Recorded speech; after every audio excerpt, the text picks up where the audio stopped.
Hi, everybody. Welcome to Habits and Hustle.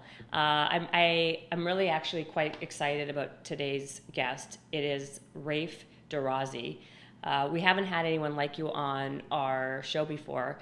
What I find so interesting and just fascinating about him is that he is an HIV advocate, and his whole platform is about gratitude, self-empowerment, and basically turning a negative into a positive, excuse the pun, of course.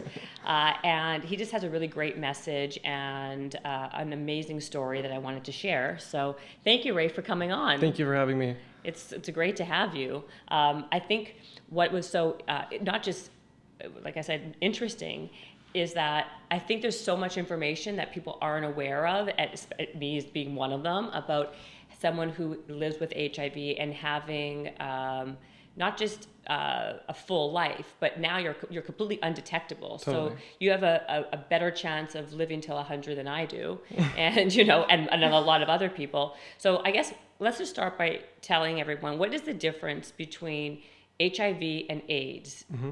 Is there HIV positive and AIDS? Yeah, what is so the difference? HIV is the virus itself. Okay. AIDS is a syndrome, autoimmunodeficiency syndrome, and that's, to get really technical, they measure your CD4 count, your white blood cell count. When it gets below 200, then it's considered AIDS. And so it's just a marker of how well your immune system's doing. Oh, yeah. Got it. Okay. So when someone says they're HIV positive, right? Mm-hmm. It's not, the AIDS is when you get like you said, when you get really sick and when you're actually like your body is depleted completely, right? And if you have HIV, you can be anywhere on the spectrum, AIDS or not. Wow. You just have the virus in your system. So let's just start, because you're like a young guy. So like Raif is a competitive bodybuilder, super healthy, super fit looking. You would never guess in a million years by looking at you that you had HIV, you were HIV positive. And which exactly. is, and I think we were saying offline is probably there's a lot more people who have HIV than that people would ever even think. Yeah. And say what you were saying to me before about those guys. Yeah, so I have random people call me up. I had a friend recently who is like conservative, straight guy from the Marines, called me up and said, "Hey, like I just found out I have HIV, and so does my wife, and we don't know which of us who had it and who gave it to who." So it's like it affects everyone. Yeah. It's not just someone who is a gay person and a guy. It can be anybody. And I think like we're saying, like that's what's it is kind of scary in a sense that like I think a lot of people do carry it way more than people would think, because they think it's only segmented to one part of the population. But we believe that because nobody's talking about it. No one talks about it. Everybody's afraid.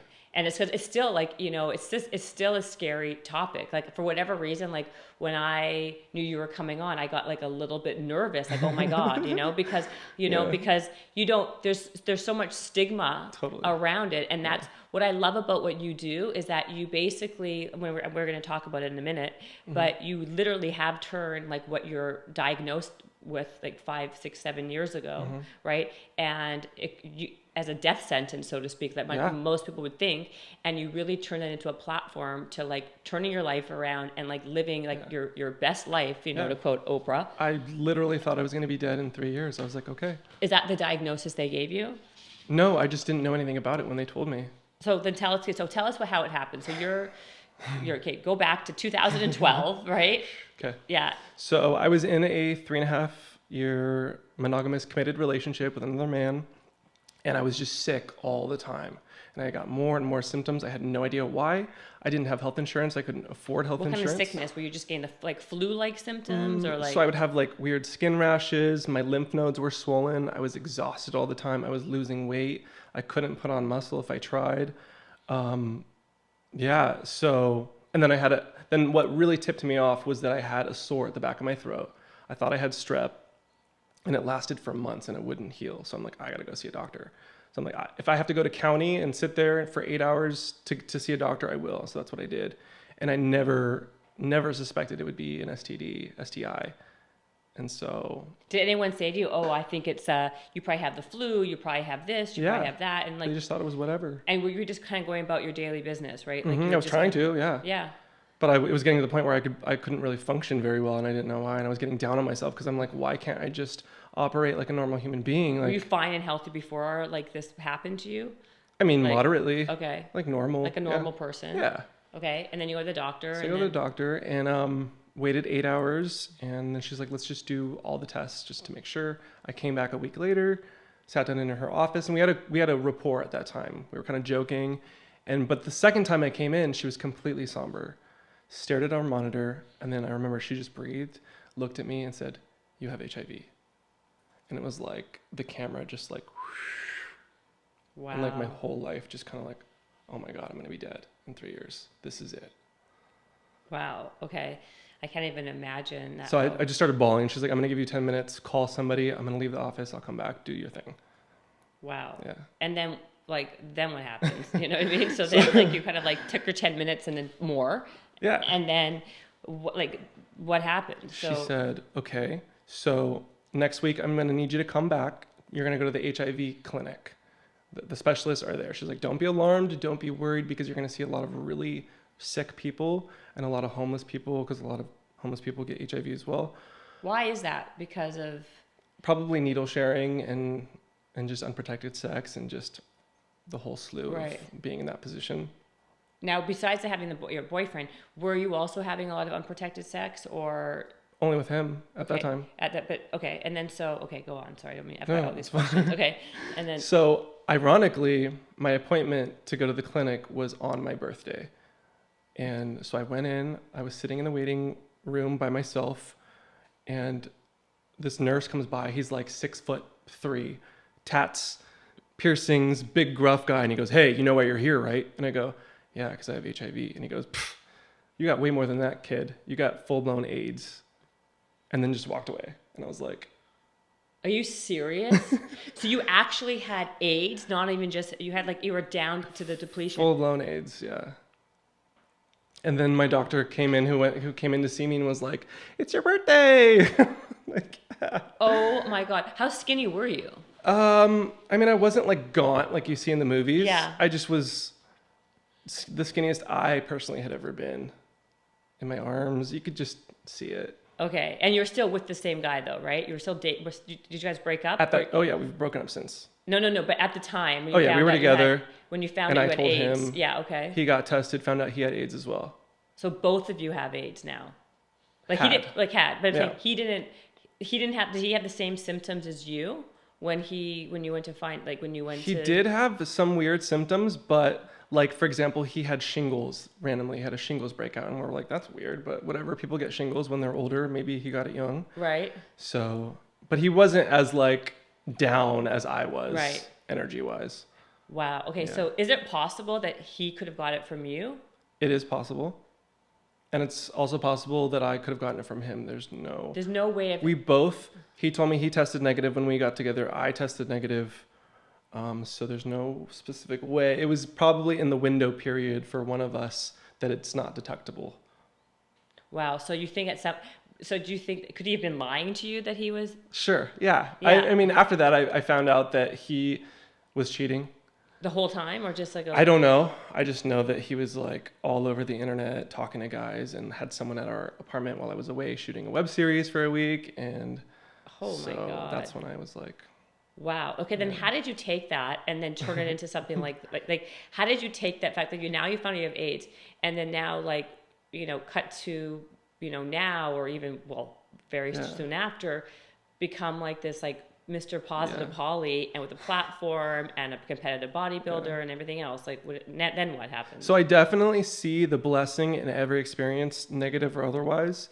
So what happened shortly after that was I was on the medication. Well, wait, how'd you get to the medication? Did they give you told me before there's a lot of options. Yeah. Okay. So, the doctor just prescribed something to me at that time. She's like, "I'm going to put you on this and we'll see how it works." Was it supposed to suppress it, or what was it supposed to do? It's supposed to completely suppress the virus, so that they measure viral load, which is how much virus there is per drop of blood.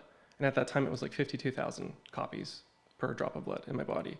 Which is a lot? A lot. Okay. And then within 6 to 9 months, it got to the point where there was an undetectable amount, meaning that the test can't detect the virus in my blood. Now, is that normal? So if you take medication, then, for people who don't understand this, like me, could you just, no matter how bad if you have like full blown AIDS like you did, if you take start taking the medication, can it reverse itself? Absolutely, and it will for most of the population. Wow. You can go all the way back to undetectable. But there is a segment that it doesn't work for? Is that because there are strains of HIV virus that have developed a resistance to medication. Okay. So those people, it can be more tricky, and you might have to take a cocktail, like what's traditionally known, like 12 pills, like 3 times a day or something like that. But yeah, for most people, it will take care of you. So when did you start feeling a little bit better, or could I get when did you start taking the meds? Basically, by the time in 6 to 9 months when I was starting to feel undetectable is when I started to feel like myself again. And what I was going to say is that I went to a trampoline park, and within 10 minutes, I broke my ankle.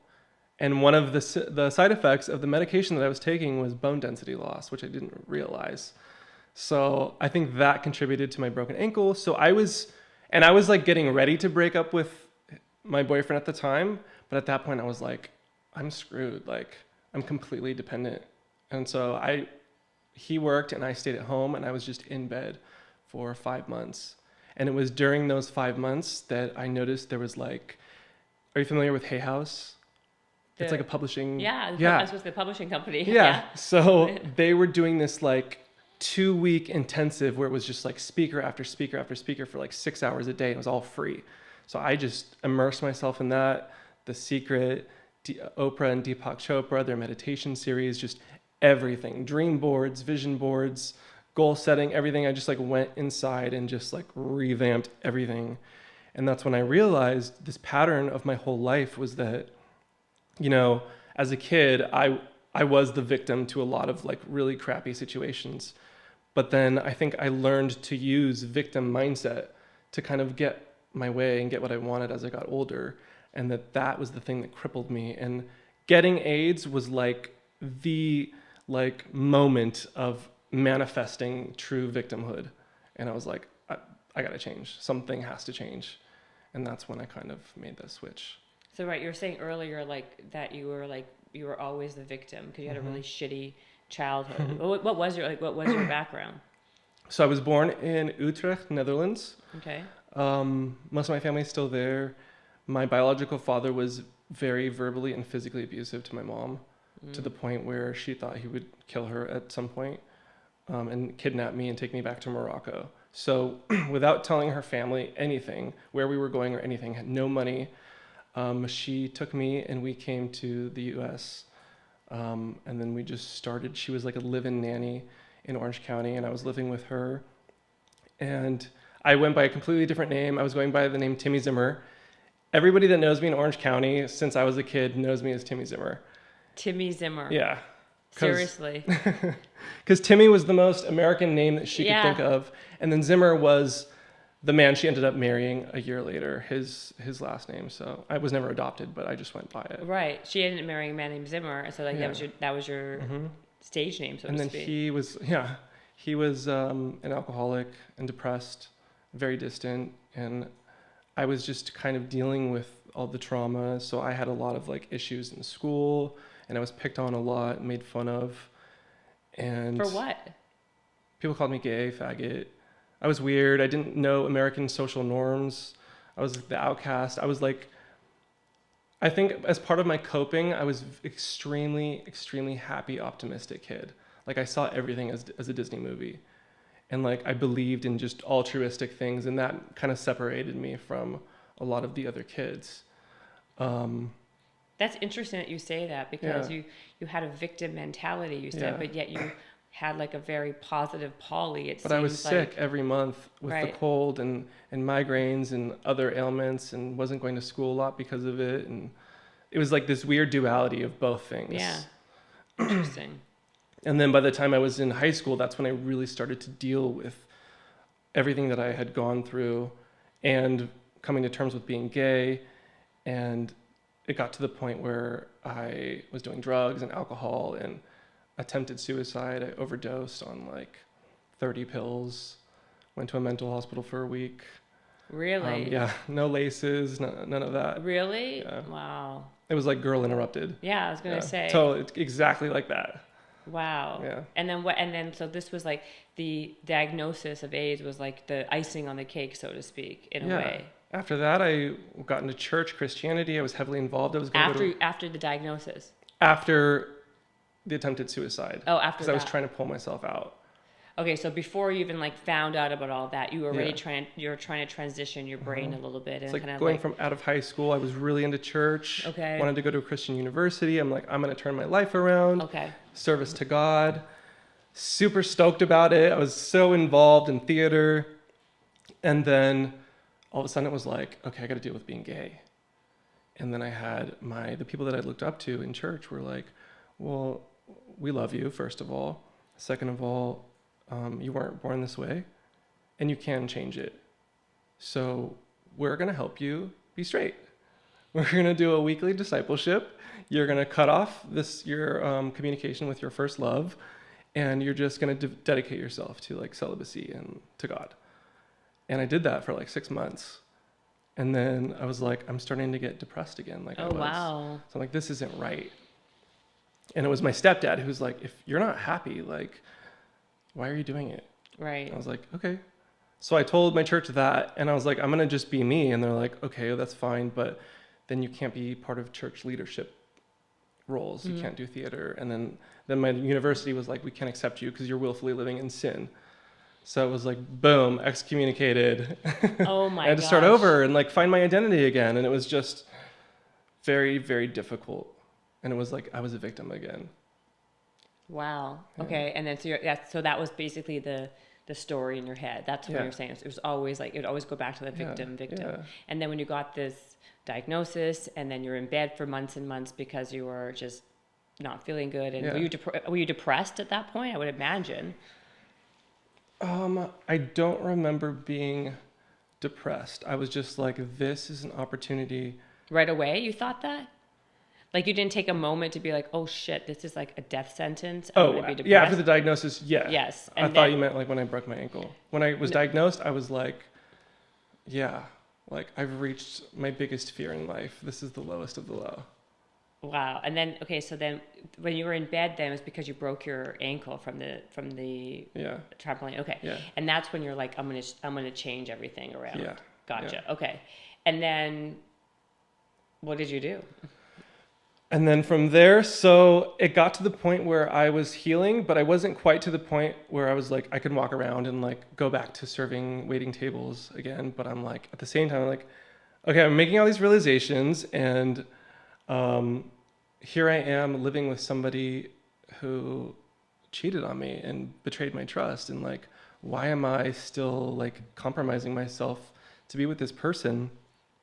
And I said to myself, okay, well, if you're going to be true to yourself, then you can't just stay in this situation. You have to face it. It doesn't matter if you still have a messed up leg, and it doesn't matter if you don't have a plan after, just do it. You got to do what's right. So I broke it off, and I had nothing. My car had been repossessed. I didn't have a job. I didn't know what I was going to do, where I was going to live. So it was like literally minute by minute figuring out, what am I going to do now? So I found this like closet that I could live in for $400 a month in the Valley through a friend that was living there. And I went to my old job, and I literally sobbed and cried and begged for shifts back. They had a new manager, so he was like, I don't know you. Like, why am I going to give you shifts? And I just sobbed, pleading. He eventually gave me a couple and then more as time went on, but I was taking the bus everywhere, 2 hours from the Valley to Santa Monica and back and forth. And then I'm like, I got to keep my health up. So taking the bus to LA Fitness. I'm like, if I can't afford anything, I'm going to afford a gym membership. Right. At least. So were you not okay, so before this whole thing, were you a workout person or no? Did you work out? No, I had never benched, deadlifted, or squatted in my life. So I wouldn't say that I was like. So what made you decide to become a competitive bodybuilder though? Like, I'm just trying to understand, like, so you get this diagnosis, your life was kind of like in like, taking a downward spiral. Yeah. You like get yourself back into a situation where you go, okay, I'm going to take ownership. What did you like? What happens then? Like, so you get. The gym became my therapy, my sanctuary, my arena. Right. That's where I got all my crap out. It was my catharsis. It was like where I went to go prove myself. I was like, I'm gonna not only like build myself physically, but my mental strength I Right. need to build in the gym by pushing past my barriers. Absolutely. This is what I preach all day long. Yeah. So you decide, so basically like fitness kind of saved your life in a way. 100,000%. In every way, physically, mentally, Completely. spiritually, everything. Because number one, it gave you structure, and it Yeah. gave you something like confidence, because Yeah. you saw yourself getting stronger again. Yeah. And so like were there side effects? So you're saying that besides like the bone density, are there Yeah. any other side effects from having this medication? There were with one of the earlier drugs called Atripla. I had, I would wake up in the middle of the night and my whole body would be vibrating. I'd be hallucinating.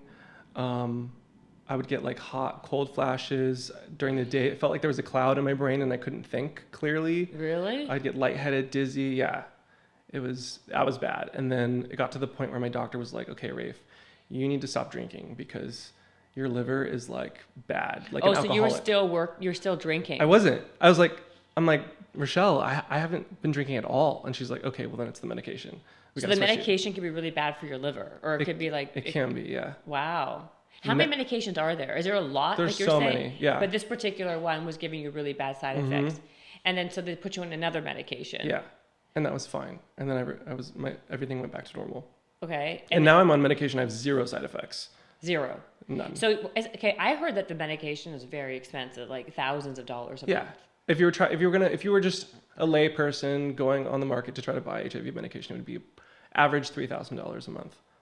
So then, what do people do when there's no insurance? Like when they have, like with in the U.S., I mean, the insurance is kind of a cluster right now, clusterfuck. Like, what do people do if they don't? Like, how do you do it?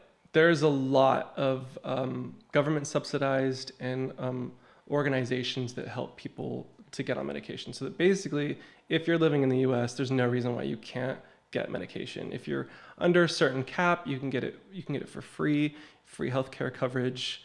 Premiums covered.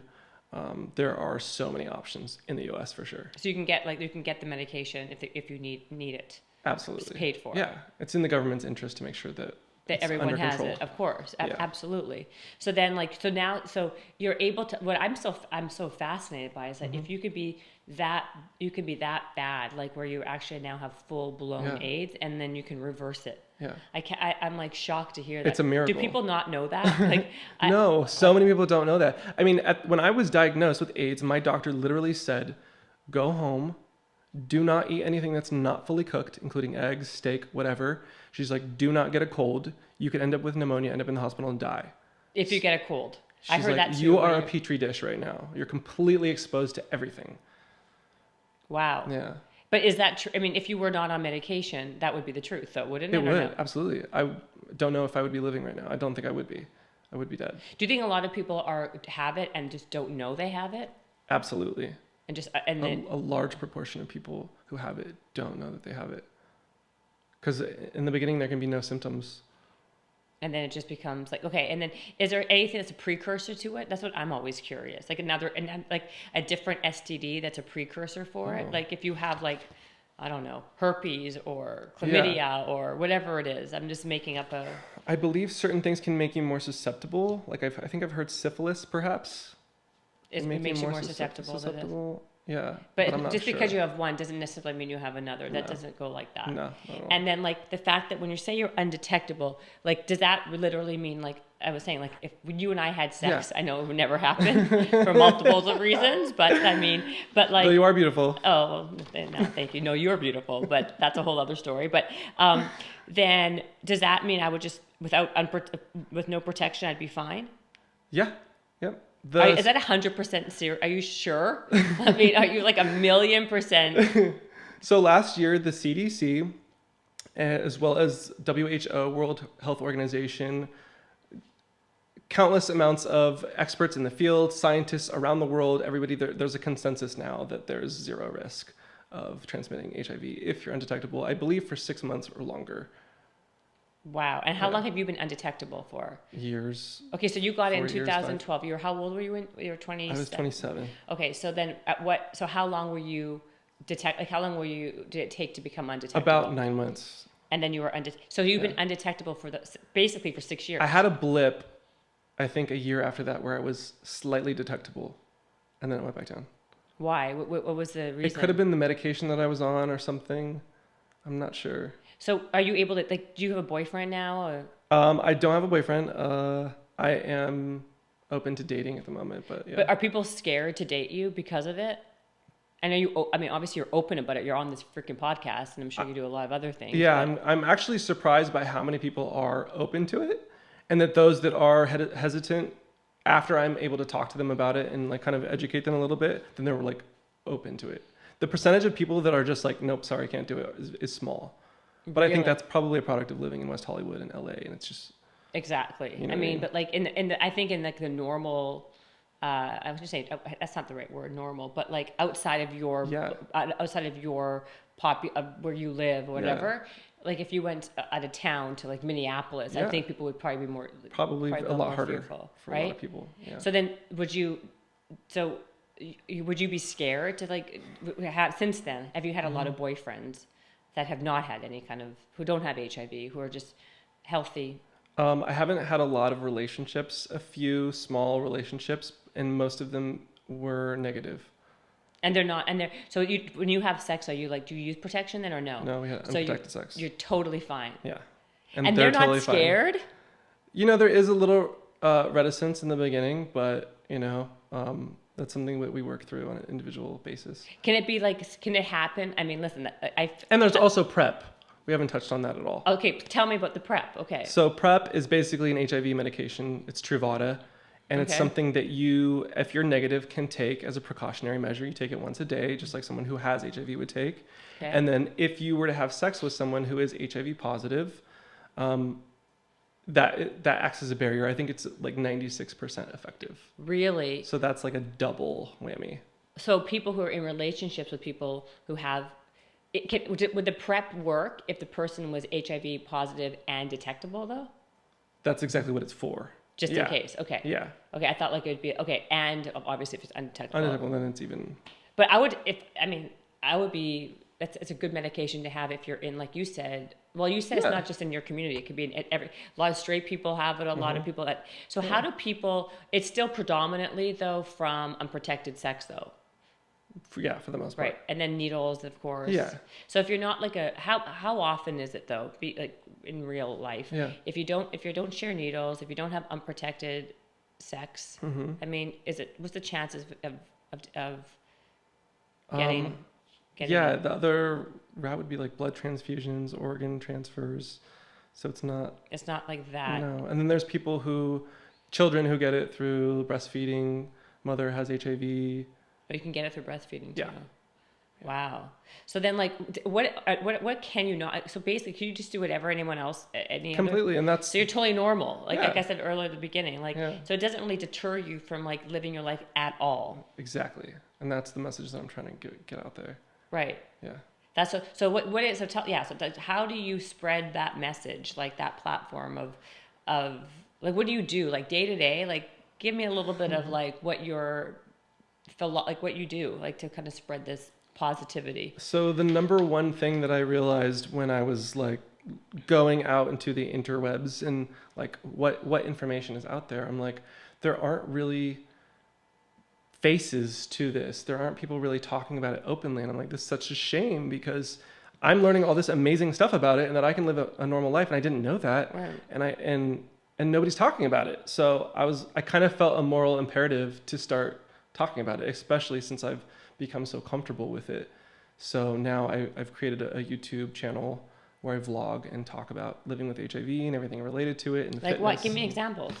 Like I just did a vlog that was entitled HIV is a Joke. And it was about the fact that we as a community, in order to help reduce stigma, need to realize that we're at a place now where the medication's so good and people can live so long, it's so manageable that we can start to joke about it. Like, for example, when people say, oh, just be positive, I'm like, I'm always positive. Yeah. Like, it's in my blood. So, like, and that shocks people. They're like, oh, my God, like, you can't joke about that. And I'm like, yeah, you can. It's a good joke, though. Yeah. That's funny. It's in my blood. I love it. And then I'll do, like, some offensive jokes here and there, too. Like, give me an offensive joke. I'll be like, oh, like, if you piss me off or something, I'll be like, well, I spit in your drink and I just gave you AIDS, so you have AIDS now, so. Oh, God. Yeah, exactly. Can you get it from spit? No, you can't. Can you get it from sweat, though? Because that's a body fluid. No. So if you're sweating on like a machine No. and I sit on it, no? No. And that's the fear, though. That's what people are scared of. Yeah. How about from like bathrooms? Mm-mm. No. It doesn't really survive outside of the body for very long at all. Yeah. Okay, so you have this vlog called HIV Joke. Give me another one that you kind of do. I've done one on HIV and dating, and like when's the right time to tell? How do you do it? What do you say? How do What you do approach you it? say? For me, I'm like, I don't put it on the apps. I don't put it on there because when you're trying to like sell yourself as a human being, you want to put your best foot forward. Obviously, it's not that you're hiding something. You don't say, and I have depression and I have diabetes and all this other stuff. You're like a sales rep, like everybody. Yeah. You're not any different than any other person. Yeah. No one else says, I'm bipolar. You know what I mean? Like they're not. Date me. Yeah, exactly. So I give the person the opportunity to meet me in the flesh first, get a vibe on my energy, who I am, and talk a little bit. And then once we get a little bit comfortable, I'll be like, hey, just so you know, like I'm HIV positive, I'm undetectable. Do you know anything about it? Let me tell you about it. And how do you feel? And we can take it from there. Are you scared when you say that the first time? I get a twinge of nerves, especially if I feel like I'm invested and this person's really amazing. They might reject me, but it's just more important to me to be transparent and open than it is for someone to like me. Do your bosses at where you work, do they know? Obviously they know. Yeah. They're not judgy on it, No. obviously. One of the only encounters that I've had was with a barber, ironically. A barber. Yeah. He was super cool, and we talked for a while, and I went multiple times, and then one day I got comfortable enough, and I was like, oh yeah, I do like vlogs on HIV. I was diagnosed, and he's like, wow, like that's so amazing, like you're so strong. I'd never be able to do that or handle that. And then radio silence. He wouldn't respond to my texts, my calls, nothing. Really? Would not see me after that. Wow, that's amazing. Yeah. I guess that can happen though, right? Because people who don't have the right information, they're scared. Totally. Right? And people go, when I talk about role models, people are like, yeah, but there's magic.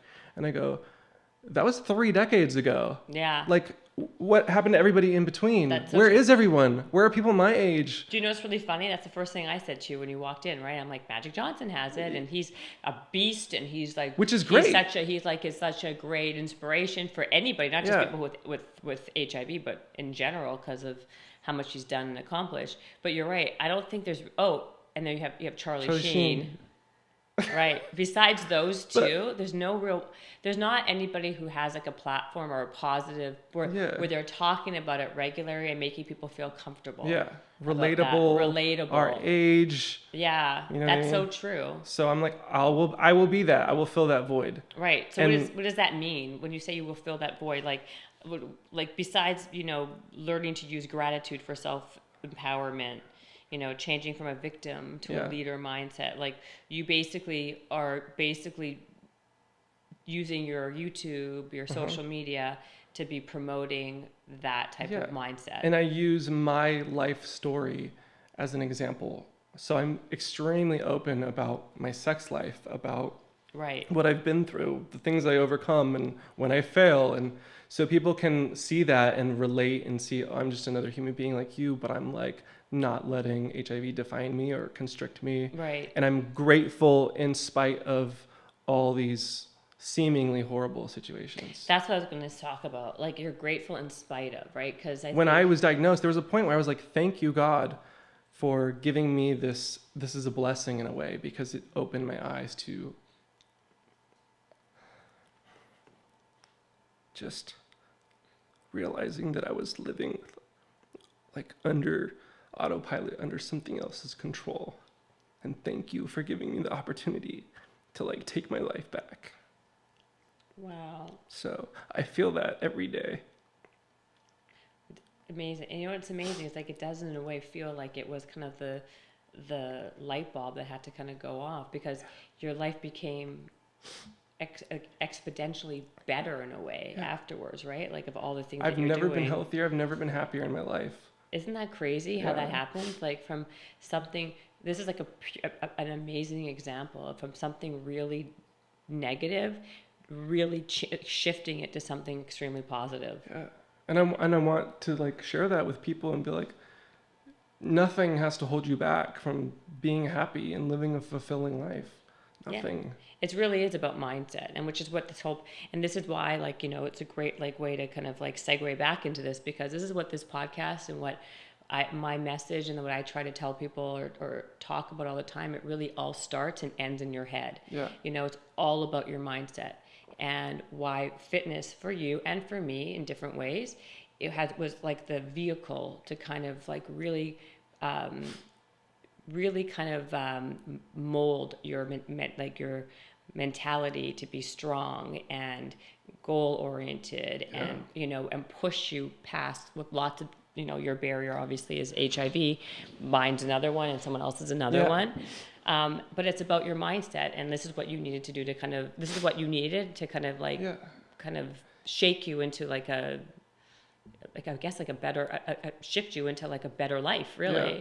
So I don't even see it as a barrier anymore. I almost see it as like a little friendly reminder inside me saying, hey, don't forget, like tap into yourself and like be true and like live your best life, because I'm here, and I'm here to remind you of that every day. I take that one pill and I'm like, this is okay, reminder.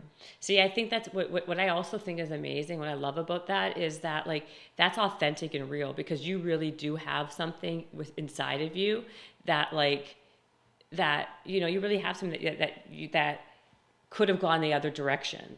You know what I mean? It does for a lot of people. And it does for a lot of people, unless you really take hold of it and like really shift it and make and like do the steps to like live differently. What do you do? Like, what are your habits and hustle? What are your habits? Like, what do you do day to day? Like, give me a day in the life of what you do. What's your structure? So, I try my best every day to wake up and. What time do you wake up every day? Do you have a? Oh, it varies. It's all over the place. Because with bartending, my hours are, but I do my best to kind of like keep things as tight as I can. But I try to wake up at like 7 a.m. Do you have a morning routine, or typically? Yeah. Typically, okay. So I'll wake up at 7 a.m. and then freshen up, and then I'll sit down, and for a while I had a gratitude journal. I'd write down 10 unique things that I'm grateful for every day. Now I have it's like a passion planner. So, and I do that inside that and like go over like, okay, what do I need to get done for the day? What are the goals? What are the goals for the week? Just kind of get my mindset going. You do that daily? Yeah. Mm-hmm. You used to do 10 things you're grateful for every day? That's a lot of things. It is. But do you ever get for stuck? someone who is not used to thinking that way, it's crucial. Right. 10's a lot though. Can you start with 3?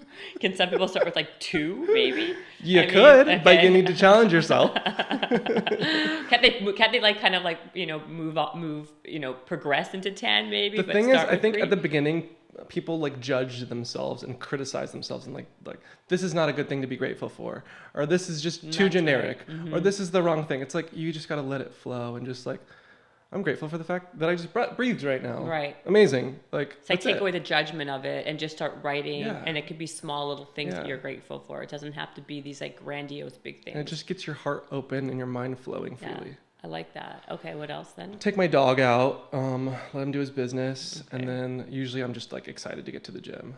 So do that, go to the gym. So do you work out every day? 5-6 days a week. And if you're a competitive bodybuilder, what have you done so far in that space? Have you won any like, are you a pro? Are you like? Yeah, I just got my pro qualification last year in a natural federation. Okay. So it's tested, WADA tested. Mm-hmm. So lifetime natural, no steroids or any of that, which I just felt like was kind of important considering. Yes, considering everything, yeah. So, are you competing right now? I'm getting ready for a competition August 24th. Okay, now. San Diego. Okay. Yeah. But have you been in a comp? If you're a pro? Yeah, I've done. I think like 4. I won first in the last one, which gave me the qualification. Right. So as soon as I step foot on stage, I should be. I will be a pro when I step foot on stage. That's amazing. So you're right now doing that right now. You're training again. Yeah, and dieting. Okay. Very hard. What kind of diet are you doing? It's like my coach will formulate it for every week, but it's like I'll have 4 eggs for breakfast and a greens powder, protein, post-workout banana and a shake, and then I'll do for lunch 12 ounces of potato. Like the sweet potato? Regular potato. Oh, regular potato. Yeah, the sweet gives me an irritation in the back of my throat. Interesting. Then I'll do like grass-fed or organic beef, 90-10, 7 ounces of that, and then broccoli, and same thing for dinner. And then there's supplements throughout the day. Oh, it's just the same every day. It sounds like, honestly, like it sounds like torture. I mean, it is in a lot of ways. You can't do that. Like, I want to make sure. I mean, like, believe, as you know, I'm in the health and fitness world. That kind of structure, that's like not sustainable. So this is when you're training for a very specific thing, but you don't do 12 weeks. But you don't do that. Yeah, after 12 weeks, what do you go like? I'll binge eat McDonald's and In-N-Out. You do. So you basically like so bad. So, but that's a problem a lot of times because people are so like structured, and they're like, I'll have 6 ounces of a chicken breast, and then I'll have broccoli. The second they like, you know, they'll revert the other way, and they'll have like just like In-N-Out, and then like they'll just balloon. I'll do it for like a week or so, and then I'll kind of like taper back. And well, I know a lot of people who are like competitive, you know, bikini models, competitive like fitness people. That's obviously not my area of expertise, but I find that like a lot of these girls that I know, they lean out so much, and then they balloon up because of the difference between going back and forth. Like that's what it's like people who go on weight loss programs. Absolutely, but I feel like that's like a way. A lot of it's like a mind fuck over there too, right? Because you discipline, you deprive, and then you like go nuts. Like, I need to reward myself. Yeah, I deserve it. Exactly. There's always there's a whole thing right now that like people don't like these 30-day challenges because they feel like, again, it's about deprivation and anyway, we're like, I'm taking another tangent here. So because you're in the fitness world. Okay. So anyway, so then let's go back. So then you have you go to the gym, and then do you do how do you work out? Are you like it's like mostly strength, hypertrophy training. No cardio? A little bit of cardio. Okay. But I'm on my feet when I bartend 7, 8, 9 hours straight, no break. So I didn't say that though. Right. So that's like my cardio usually. Yeah. Plenty. Yeah. You got a lot of cardio, right? Yeah. And then meal prepping and like organizing and just normal day-to-day stuff in between. So you do all your meal prep. Well, I guess, but that's because of what you're doing now with. I try to handle social media. Like I'll spend a certain amount of time just replying to comments and DMs and stuff. Do a lot of people reach out to you? So many. Really? I have a thing where on Instagram I post now every single day. It's called My Daily Motivation, #My Daily Motivation, #HIV, and I'll just put one message that someone sent me anonymously, and I'll just put that up there. Really? And that motivates other people to see that too. And they're like, I'm from Morocco too, and I'm in the same situation, and right. Yeah. So I mean, like you're saying, because there's not very many people who are on use themselves as a platform to be that person in your in that space, right? Yeah. Like you said, like I'm shocked there was only Magic Johnson 30 years ago, or like Charlie Sheen, like we said. It's crazy. It's amazing. And I feel like I'm well equipped enough to handle also the haters. Is there a lot of haters though? I wouldn't say there's a lot, but there's certainly people out there who are just so anti it. So I guess is it important to have a very structured daily routine when you have HIV, or not if you're taking the medication? Like, I guess this is where my confusion is, right? Like, can you just do it? Can you just go like all, balls to the wall, do whatever you want if you're taking them, as long as you're on the medication? Or do you have to still, like, is it the combination of the medication, the healthy lifestyle? Like, what's the I would balance? say, of course, my bias is routine. Yeah. But I would say when you're not undetectable, that is the crucial time where, yes, everything you do matters and helps. Taking the medication at the same time of day, every day. Being healthy, exercising, all of that to help support your immune system to recover. Can you what I was curious? Can you exercise too much? Because Totally. that's also like a havoc on your immune system. Absolutely. And sometimes, and CD4, that measure of your white blood cell count, that'll fluctuate naturally depending on your immune system. And if I'm going ham in the gym and my adrenal glands are depleted and my central nervous system is depleted, that'll affect my immune system and it'll go down. I just don't freak myself out about it. I go, that's just something that happens when you work out. Right. So you have to monitor that. Any pro athletes, yeah. Right. And so, like, is cardio considered good or bad? It's good for your heart, but because weights, is that harder on your immune system, or is cardio, or does it matter just in terms of like the amount, the intensity? Yeah, the intensity. The intensity. Exactly. So are you able to do like HIIT training often? Yeah. Just not. But again, I just kind of listen to my own body, and I'm like, if I feel like my brain's fried and I feel like a live wire, then I go, okay, I need to like chill out a little bit and rest. But like you were saying, drinking, drugs, stuff like that, you don't, I guess because you gotta be careful with I'm a that bartender. stuff. Right. Do you drink a lot? I drink I don't drink a lot. I don't like to drink a lot. Okay, But I do drink socially. But if medications can be difficult on the liver, is that something that like you don't live like so freaking clean like a priest? No. But it's not necessary. Like, I need a shot of vodka to get through an 8-hour shift. And you're okay with that. Like, and I'm okay with that. It doesn't change. But I'm saying like if someone was taking the medication and they were like, you know, not really exercising much and eating really shitty, you know, does it affect the efficacy of what happens? I think it could. And for example, like if someone was on a tripla, that one that really messed me up, if they're drinking alcohol, then they're screwing up their system for sure. Right.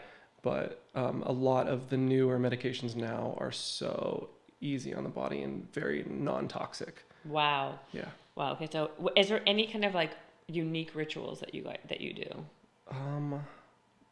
Besides, my major one is like I'll create affirmations for myself whenever I need it. Okay. Because so much of what's difficult for people is their self-talk.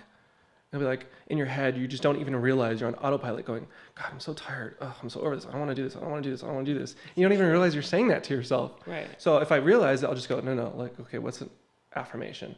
Okay. It's about the next moment, the next step. Just get through this. Be in the moment. This is good for you. It's teaching you discipline. It's teaching you hard work. It doesn't matter what other people are doing or aren't doing. If they're not working as hard as you, this is for you. This will pay off in the long run. And it just kind of changing that mental tape. All right. So far, I gotcha. You do the gratitude. You do the passion journal. What's the difference between a passion journal and a gratitude journal? That's the name of the planner. Oh, yeah. Okay. You should use the morning journal. Yeah, maybe I will. You should. I'll give it to you. Well, I don't think it's the only one I have. I'll send you one. Love to. And okay, so what would you say you think your biggest accomplishment then is? I would say it's just changing the mindset from what I would say is someone who is a victim to someone who's a leader. I feel like I'm a leader now, not just in my own life, but to the world. I'm trying to be an example. Right. That's what I'm so proud of. And it's working. Yeah. So how often are you vlogging? Weekly now. I'm trying to do more. I'm also working with AIDS Healthcare Foundation. They're like the world's biggest nonprofit for HIV services. They brought me on recently. That's why I can work half-time at the bar, because now I'm getting paid to vlogs, which is great. So I'm also creating more content with them, scripted content for them. I'll be in the parade with AHF on Sunday. So I'm planning on taking my shirt off, of course. And I'm going to write like living with HIV, because how many people do you see like that, because HIV it's hidden. So how do you know? So I think the visibility of seeing someone like in really great shape, living with HIV, maybe on the back, like positive and thriving or healthy or something like that. I think would be really cool. Positive and thriving. That's so great. Yeah. It's amazing. Well, I mean, it's a best of luck to you, because you really are. It's an inspiration. Where do people find you? I know that you're on YouTube, but what's your handle on social media? It's my first and last name, Raif Derrazi. You may want to spell that. RAIFDERRAZI. Same thing on Instagram. I'm really active on Instagram stories with the motivations and all that. Good. I like that. Yeah. I'm going to follow. I think I do follow you, but I'll definitely be following you. Okay, good. We'll be following each other. Is there anything else you want to add? Like, I'm just looking over like your stuff.